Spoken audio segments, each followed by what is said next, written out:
Hello and welcome to 3-Minute Game Pass. I'm Nathan, and today is a big day. After much anticipation, after much waiting, the all-new PlayStation Plus, their Game Pass competitor, something like that, has finally dropped. We finally know what it's about. We finally got some more information on it.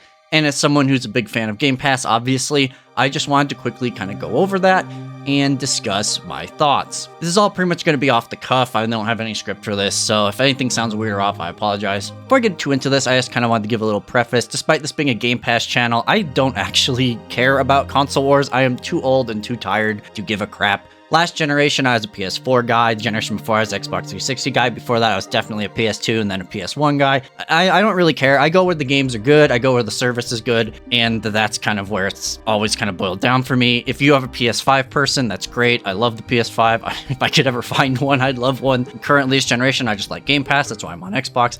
I guess my only real bias I'll be open about is I like the Xbox controller more than the PlayStation controller, but that's pretty much it. It doesn't really matter all that much to me. So going into this, I'm going to try to be as objective as possible, looking at this from both a business perspective and like as someone who does enjoy Game Pass and like what does this bring to the table in addition to that. So let's just kind of quickly go over what is announced today with their new PlayStation Plus. So basically the general gist is they're tiering PlayStation Plus into 3 separate tiers. The first one is going to be called PlayStation Plus Essential, and from what I can see for that, it's basically exactly the same as it was before. The base price is still $60 a year. It's just current PS Plus. This one's just not changing. The second one is what they're calling PlayStation Plus Extra, which I don't know how I feel about that name, but whatever.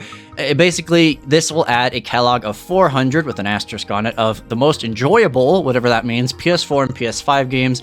And they're saying it includes things from their PlayStation Studios as well as third party, which is really interesting. And everything on this list is downloadable to play, which is similar to what Game Pass does. And this one's going to cost you $99 a year or $100 a year, which is about $40 more a year. And lastly, the last one they're announcing is you can get a third tier, which is kind of PlayStation Plus Premium. For this one, it looks like you are going to be able to get those games plus 340 games that seem to include older games. First of all, the PS3 games, which are all cloud streaming, which is kind of what PS Now does. I'll give more thoughts on that in a minute. As well as they're saying a beloved classic games for both streaming and download, but it doesn't differentiate which is which, from the original PlayStation, PS2, and PSP generations, which is really interesting. As well as cloud streaming for all of those systems if your market has PS Now currently available. And kind of and also it looks like they're having time trials for games, so you can try games before you buy. Cool idea. I'm not really super pumped about it, but whatever. Kind of the last thing is that the only third-party game they mention, interestingly enough, in this is Mortal Kombat 11 as one that's coming to the service. And additionally, they're getting rid of PlayStation Now. They're merging it with PlayStation Plus, which if you are a PlayStation Now customer, it means you automatically get PlayStation Plus Premium, I believe, which means now it's a good time to go grab some PlayStation some PlayStation Now codes while they're still cheap, kind of like how you can do the Xbox transition and go from there. And then aside from that, it's a lot of marketing jargon of like blah, blah, blah, and experience. So what are my thoughts as a Game Pass fan? So the first thing that comes to mind when I look at this is what it doesn't have, which I think is worth mentioning. What it doesn't have is first-party day one releases or any day one releases. You are not paying for, like with Game Pass, every month you get a batch of new games and you lose a batch of games. That's kind of the cycle of how Game Pass works. And as a Game Pass fan, I actually really like this because it gives me something to look forward to every month. And as well as, of course, getting those first-party games right off the bat. You are going to be able to get your Halos, you're going to be able to get Starfield once that comes out, you're going to be able to get whatever games come out on Microsoft when the Activision deals comes through. I'm suing Call of Duty. You're going to be able to get all of these games day one. That is Microsoft's commitment, is if it's a first-party game, we are going to put it out day one on Game Pass. This is not that. You are not going to get that with PlayStation Plus. Something I forgot to point out, I apologize, is that the Plus Premium's monthly cost is higher than Game Pass Ultimate. It's $17.99, but the yearly is like almost half off. It's only $112, or $120, which is less than Game Pass Ultimate a year. So if you pay for the year, which I assume everyone would in most instances, you are getting a better deal in quotes. It costs less money than Game Pass Ultimate. But going back to it, you are not getting new games in either of these tiers. You are not getting day one releases. And they actually did comment on that. I will get into that in a second. There was a second article that I have a little bit of beef with, but I will discuss. what you're actually getting is a kind of an instant game catalog, which is, if you buy PlayStation Plus Extra, you're getting a bunch of classic PS4 and PS5 games, and they say they're high quality. I'm going to believe them. I'm assuming most first-party games that are not brand new are going to exist in this space. Like they said, God of War and stuff like that are going to exist in this space. What makes me concerned is what third-party games are they going to get? Because I feel like Microsoft has a pretty good grasp on like EA games. They have kind of all of the EA games. And what is going to be here? Is it just going to be more indies? Is it going to be more Japanese games because they kind of have a stronger connection with Japanese publishers like Neo and stuff, like Namco Bandai or Koei Tecmo games? Are they going to show up on here? What games are they getting? It's not super clear. I feel like once we know what those games are, we can kind of better assess the value of that. But ultimately, you're not paying for new games here. You are paying for a service that gives you a back catalog. So I think if you are a new PlayStation person, this might be worth it for like the first year. If you didn't play any games last generation, you missed out on the PS4. There's some really great exclusives on the PS4 last generation. That's why I bought PS4 instead of the Xbox. You can use this and pay $100 for a year of PlayStation and basically get all of that old stuff and do it. And for me, that seems like a good idea if you're someone who hasn't played that. I have played PS4, most of the PS4 exclusives, and as well as on the PC, and so it feels like, for me, that's not really worth my money, but for somebody who's just kind of entering, that might be worth your time. The Plus Premium is where, in my opinion, it gets really interesting. First of all, there's a really glaring omission in their PlayStation, PS2, PSP, and PS3. There's no Vita here, which surprised me. As someone who owned and loved the PS Vita, there are a lot of really good exclusives on the PlayStation Vita. I know it sounds really weird, but the PS Vita was a great handheld that was completely destroyed by the fact that they charged too much for their memory cards, but that's a conversation for another time. That was a very solid system at a great OLED screen, great battery life, surprisingly great library, and I know they can emulate it because they had the PS TV and it runs fine. You could have emulated it, so the lack of Vita games is very strange to me. Additionally, the fact that all the PS3 games are through PS Now's cloud streaming is actually a huge bummer. That cell processor once again causing problems so they can't emulate the PS3 games. PlayStation Now is not good. I'm going to just be very upfront on that. I was actually really excited for PlayStation Now because I still own a PS3 Fat that's backwards compatible. It's in my closet that I keep solely so I can play my PS3 games, solely so I can play 3D Dot Game Hero and other classic games. I should probably say I'm a retro game collector. I have tons and tons of retro games and retro game consoles. I love video games and I love them as a collector's item. And so I am really into the game preservation and being able to play games on original hardware or make games available going forward, which is why I really loved Microsoft's, current attempt to add backwards compatibility as well as improve the backwards compatibility of a lot of their games. I feel like that's great for game preservation, and I'm really glad they're doing it. And I'm really glad that Sony is doing it now, it seems, with this. The problem is that PS3's game streaming has been really poor. PlayStation Now was never really good. I found it to have very noticeable input lag, especially when you compare it to Game Pass's streaming, which I found to be, it started off not great, but like nowadays it's kind of amazing and fantastic. You can stream to pretty much anything, your Android phone, your current or previous gen Xbox, your PC, and it all works very well. PlayStation Now does not. So I'm hoping that this maybe will bump them up and they'll actually, do a better job with PlayStation Now. I don't know. But that's a bit of a bummer to me, is this PS3 being only available cloud stream, because we do have PS3 emulators now, and I feel like the PS5's hardware is definitely beefy enough to run a PS3 emulator and do a good job. Like, you can play PS3 games on the Steam Deck, so like you should be able to do it on the PlayStation 5 natively. I'm assuming that's just something Sony doesn't want to deal with it because of the cell processor, and that's unfortunate. Additionally, all of these classic games sound great, but it's really weird that some are streaming and some are download, and they don't differentiate. Now, PlayStation 1 emulation, they had PlayStation 1 emulation on the PS2 and 3. I'm going to assume all those PlayStation 1 games are going to be natively resolutions. The emulator they use is totally fine. It's not amazing, but it's fine. The PS2 games, they have some on the PS4 that are using emulation that are slightly upgraded. Some of them have trophies. That emulation wasn't great. I found the PS2 emulation on the PS4 to be kind of questionable. I'm assuming they're going to use the same emulator here, and it's not going to be great. but whatever, it's still completely serviceable, and I don't know what they're going to do for PSP. PSP emulation has come a long way in the past, decade or so. I feel like we can emulate PSP games. The only real limitation has been like hardware power. You can emulate PSPs on some portables. You can emulate PSP perfectly fine on like a phone these days. So I'm going to assume that they're going to just use a PSP emulator. PSP has a lot of really great games. I'm excited to see that on here. Again, Vita is a bummer. But yeah, really, really interesting choice here. But like, my ultimate thing about all this is like, who is this for? And that's where I'm kind of lost at this whole concept of this whole thing. So when you pay for Game Pass, you are buying into a system that is not only giving you a ton of really great, like a game library, a really great game library that is constantly cycling, you're also paying so that you don't have to buy new games a lot of the time. There are tons of day one games that aren't first party games that come out on Game Pass that I would have bought that I didn't. Dungeons & Dragons Dark Alliance, the game ended up being terrible, but I was going to buy it, and then I'm glad I didn't. It came out on Game Pass. Outriders was a game that I really enjoyed that was for free on Game Pass. And tons of just indie games and games like that just keep showing up that are day one releases that keep the subscription exciting. That's why I made the channels, because Game Pass is exciting. Every month you get something new and something cool, and it's like, okay, what are we getting? What are we losing? Blah, blah, blah. For this is more kind of akin to what Nintendo is doing, where Nintendo is like, hey, you're going to pay for a monthly subscription, and we're going to give you a bunch of games that come with it, and occasionally we're going to add some stuff to it, but usually you're just paying for a bunch of library of old stuff, which Nintendo is $20 a year, which is extremely cheap for the basic version, which I think is absolutely worth it for the SNES and NES games. This is weird.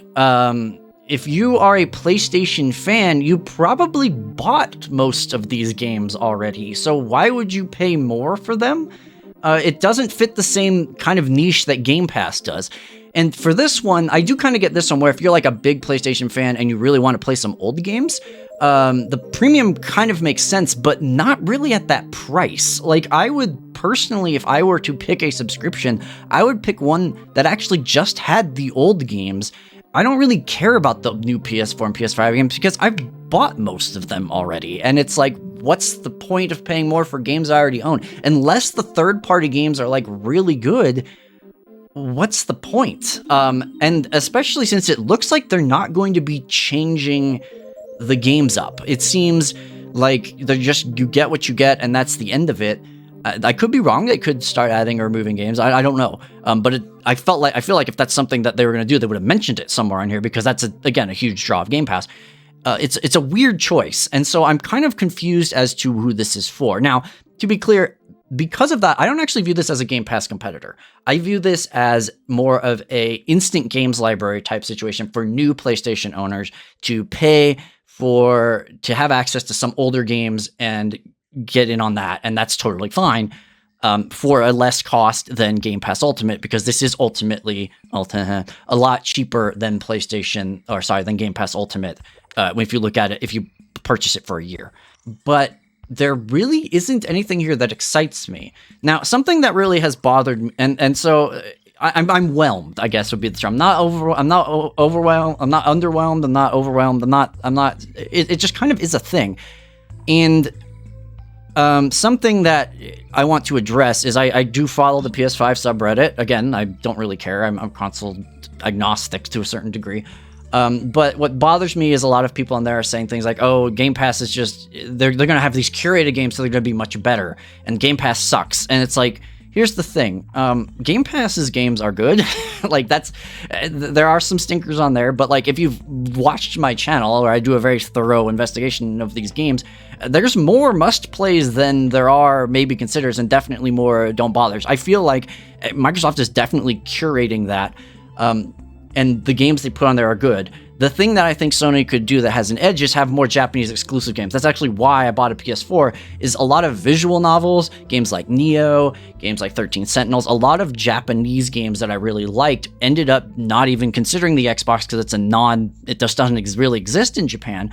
And so they only came out on PlayStation. And so if there are a lot of games in this catalog that are that type of exclusive, I feel like that could bump it up and make the library unique compared to Game Pass, rather than maybe just using what Game Pass already has. But the thing is, Game Pass already has a giant amount of unique content because of the amount of studios Microsoft owns. So you get this kind of weird balance of like, what types of games do you want? And again, you're paying for this, not really for new games, you're paying for that backlog of games.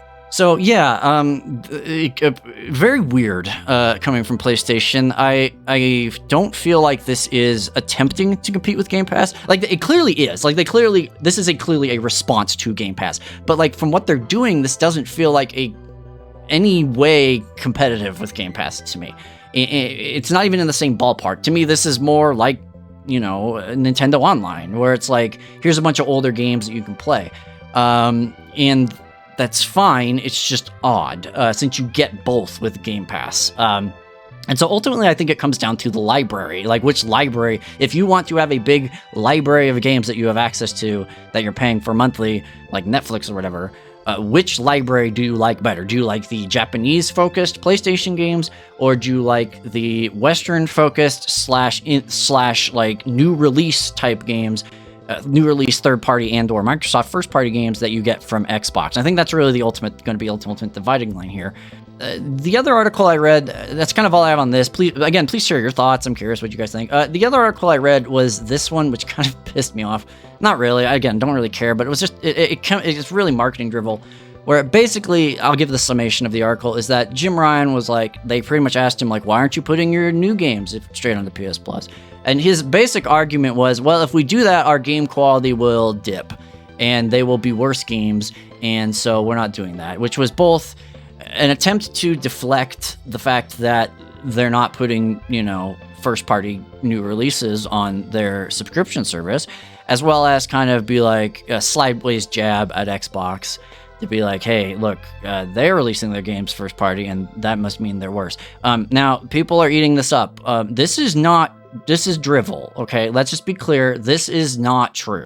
I will argue there's a potential that if you release all your games for free, you do get brand dilution. That is a real thing.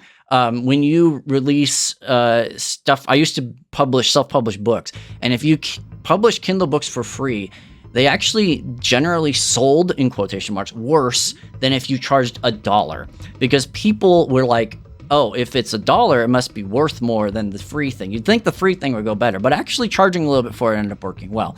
So, and the reason for that is brand dilution and perceived value based on cost. So he isn't wrong in that if they gave away all of PlayStation exclusives for free on day one on their Game Pass equivalent, on their PlayStation Plus subscription, it could potentially harm the opinion of those games and brands that they were less value than they were previously. I don't disagree with that. What I do disagree with is that he argues that the quality of the games would decrease if they did that, which I do not think is true at all. You could argue Microsoft has released a handful of great first-party games. I think Halo Infinite was very good. Forza Horizon 5 was one of the best games I've played in a long time. There are plenty of examples that show that you can do that. I think this is damage control to a certain extent, and honestly not being particularly honest, in my opinion, in that the main difference is that PlayStation is the only profitable brand at Sony right now, and they cannot afford to just give their games away for free. That's just the reality of the situation. Microsoft has billions of dollars. Xbox never makes any money. Xbox is always, let's be real, Xbox does not make money. It is not a profitable experience for Microsoft. So they can afford to eat the money of taking their first-party games and throwing them on Game Pass, because their goal is to just get people into the ecosystem, so you're in the Microsoft ecosystem to go from there. It's like Google giving away Gmail for free and stuff like that. They want you in the ecosystem. Their market is ecosystem, while Sony's market is they make most of their money off software sales through licensing and through their first-party games. And they sell the consoles at a loss, which is just pretty standard. So for them, it does not make sense business-wise to do that. And so I honestly anticipated this to cost a lot more and include their first-party sales. That's actually what I thought this would be. And that would be something that I would consider paying for, because it's like, hey, even if it's more than Game Pass, Sony's first-party exclusives are bomb. They are really, really good. Like, that is kind of their whole shtick, is that they release really, really fantastic single-player experiences. And they clearly don't want to lose the money of making those sales. So don't lie and say that they get worse if you add them to your platform. You're just making up an excuse. Just be honest. Like, the reality of the situation is you want to make money off those products, and that's fine. Like, Nintendo doesn't put their stuff for free on that doesn't sell a subscription model that makes, you know, their thing totally free and gives you a new Mario game every, you know, couple of months, or Zelda Breath of the Wild 2 for free, because they know that their brand is that those individual games they can sell for that price, and they want to make money off of those games because they have high value. And they also probably can't afford to just give those games away for free, even on a subscription service. Microsoft can. And that's more of an argument of what their goal is and the fact that they are just rolling in money because of their business division, rather than anything beyond that, in my opinion. This is Microsoft, again, wants you in their ecosystem and wants to solidify the brand as a cross-platform PC, Xbox, mobile experience, so they can get more people into their ecosystem, essentially, and probably sell them more ads, similar to Google, amongst other things, sell their data. That's just the reality of the situation. PlayStation is here to sell you games, because that is the only way their company is currently making money, and they can't afford to cut the game selling part out of their equation, which is, again, completely fine, but it's just kind of how the business model works. So ultimately, my ultimate feelings on this are just, again, I'm just kind of whelmed. This is not a direct competitor to Game Pass. Let's be real here. This does not affect Game Pass, in my opinion, in almost any way. I feel like if you're a Game Pass subscriber, this isn't going to, but you like PlayStation more, I don't think this is going to convince you to jump ship. If you're a PlayStation player, it might convince you to try Game Pass, which, hey, welcome aboard. I was actually really excited for this announcement because I was planning on adjusting the channel going forward anyway, and thought I would include PlayStation exclusive stuff, PlayStation Plus, 3-minute PlayStation Plus Premium. Doesn't really roll off the tongue, but, you know, include PlayStation content as part of this. And I am curious to see what the third-party games are. In addition to that, there's going to be 470 of them, 340 of them being old games. Yeah, really strange. At this point, people are probably yelling that I'm actually a console fanboy, but I swear I'm not. I just want the best experience on both systems, and if I'm being completely objective, right now, Game Pass is still the better deal. Like, if it's what you want. See, because ultimately, here's the thing, and this is going to be a little tangent. Game Pass doesn't actually work for everybody. I have a friend, my brother actually plays a lot of 1 or 2 video games. He bought an Xbox, it came with Game Pass, he bought that deal that includes it with Game Pass, and you pay it every month. And the console price and the Game Pass price every month. And he doesn't really use Game Pass. He occasionally pops on another game, but usually he's just playing, well, right now it's Elden Ring, but usually he's just playing like Fallout New Vegas or Fallout 4, and that's it. Like, it's not, he doesn't play a bunch of different games on Game Pass. He doesn't really care about indie games. He prefers curated gaming experiences.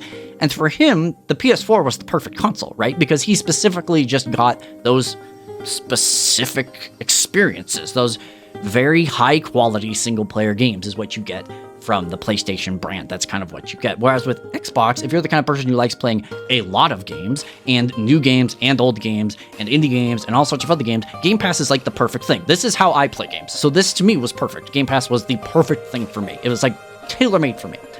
This feels like a halfway point that doesn't really work for anybody. And again, I've been reading all of the Reddit posts, the Twitter posts. Even PlayStation fans aren't excited by this because it doesn't really hit what their target demographic is. If I were to buy a PlayStation 5, which I will at some point, I would buy it because of the exclusives. I would buy it because I really, really want to play friggin' Demon's Souls. It's killing me that I haven't played Demon's Souls. I'd buy it because I play Returnal, whatever that game's called, because that game looks amazing. I'd buy it because I love to play God of War Ragnarok on at 60 FPS 4K, like if it's not on PC. Like, I feel like that's PlayStation's strength, and this does not really adhere to their strength. Their strength is those first-party games, and this is just like giving you a back catalog. Interesting idea, and what I do like about this is that I'm glad there's competition. I feel like Game Pass was kind of running away with everything, and I understand some people aren't happy about the idea of paying another subscription service, but for me, Game Pass was really, really good, and I actually really like the fact that it's cheaper a year, because I hope that makes it so that Microsoft has to be more competitive, and maybe drop the price down. Maybe kill that baseline Game Pass version that doesn't have gold, which is just the stupidest thing ever, and make Ultimate the new baseline at $10 a month or $12 or something. Drop the price. I don't know. I do like that there is competition, because I feel like that is important for a market to function. But again, it's kind of a little early to say, but just out of the gate, not super particularly excited about this. But let me give my final thoughts here. But to be fair, when Game Pass originally came out, it kind of sucked too. Especially on PC. Game Pass PC, I signed up for Game Pass PC like 2 or 3 years ago when it was new, and I was just like, this is terrible. Like, there's like, the app is bad. They thankfully just updated it, so it's a little better. But the app is bad. The game selection is bad. I don't want to play games on Microsoft. I just want to play games on Steam. Like, why would I do this? This is dumb. Like, originally I was like, Game Pass sucks. Like, and it wasn't until I think the last couple of years, mostly the release of the Series consoles, that they really ramped it up. They really ramped up Game Pass and made it really, really good. So this could be just a framework that, from now looking at it, is like, this is kind of blah and boring, but going forward, this could end up being awesome. Like, that would be great. I would love it if this ended up just being the coolest PlayStation Game Pass experience ever, and then I could get all the great PlayStation games on a subscription, and I could get all the Xbox games on a subscription, and I don't have to buy games anymore. That'd be fantastic. That's kind of where I am right now. With this, that's my thoughts. It is a little too early to make snap decisions on it. I am glad Sony's entering the market, and I wish them all the best luck. If you're a PS5 guy, think long and hard before paying for this. Maybe give it like 6 or 9 months to kind of percolate a little bit before Sony maybe will make some changes to it and dramatically improve it, and then make it worth the upgrade. I don't know. It's your money. You make that decision. For now, if this does end up being really cool, or there ends up being some really interesting games on it, I will definitely consider adding reviews for these games to the channel, once I can find a PS5, that is. But in the meantime, that's just kind of been my thoughts on this. Best of luck to Sony. All our PS5 bros out there, keep on trucking. I'm definitely not super jealous that you have Demon Souls and I don't. Pour one out, play a game of Demon Souls for me, because I'm really, really sad that I can't play that game yet. God, that game looks so good. Point of this moral of the story is, play the games you like, play them on the system you like, be nice to each other, be excellent to each other. Video games are meant for everybody, and they're awesome. So, and I don't really know how to end this segment, because I've never done something like this before. So I'm just going to cut the audio and call it. So have yourselves a great, fantastic, amazing day, guys.